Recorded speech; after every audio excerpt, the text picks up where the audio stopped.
કેમ છો? બસ બરાબર. શું નામ તમારું સાહેબ? આનંદ. આનંદભાઈ. આનંદભાઈ, શું તમારું પ્રોફેશન? બાય પ્રોફેશન મળ્યો. એડવોકેટ છો. હમ. અચ્છા અચ્છા. તમે સ્ટીલમેન શોરૂમ પર આવ્યા કેટલા વખતથી તમે મને ઓળખો છો?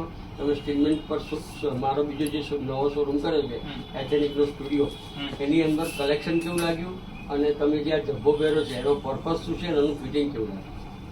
ફર્સ્ટ ઓફ ઓલ, હું જ્યારે ભણતો તો આજથી લગભગ 2013-14ની વાત છે, હા. ત્યારે મારા કોલેજના કપડાં સીવડાવવા માટે I am thankful to my dad કે એમના રેફરન્સનું ફર્સ્ટ ટાઈમ વ્હાઇટ હાઉસ ઉપર આવ્યું. બરાબર. વ્હાઇટ હાઉસ ઉપર મારા કોલેજનું બ્લેઝરને તમારી પાસે સીવડાવ્યું, ત્યારે ફર્સ્ટ ટાઈમ તમારી પાસે મળ્યો.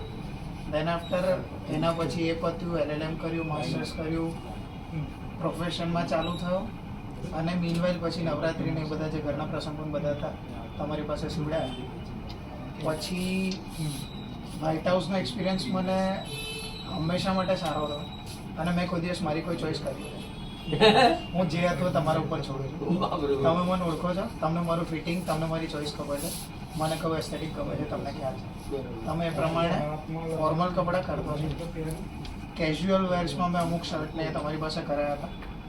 સેકન્ડ થિંગ, જે હેમસ્ટર શોરૂમમાંથી 3-piece સૂટ મારા જીજુનો કરાયો હતો, વિચ વેન્ટ ટુ ઓસ્ટ્રેલિયા, અને એ બહુ પરફેક્ટ ફિટિંગ હતું. એના પછી મારા ઘરના પ્રસંગો માટે મેં જે કુર્તાને સીવડાયા હતા એ મારા ફ્રેન્ડના મેરેજ ડિસેમ્બરમાં છે, પ્લસ અત્યારે નવરાત્રિ આવી રહી છે, તો આઠમ માટે એક સારો જબ્બો કરાવો હતો. હું અહીંયા એને મેં કશું જ નહીં પૂછ્યું, ખાલી તમે મને આ એક ચૂઝ કરીને આપી દીધું, મેં સીવડાવી. ફિટિંગ પરફેક્ટ ફિટિંગ છે એઝ ઓલવેઝ.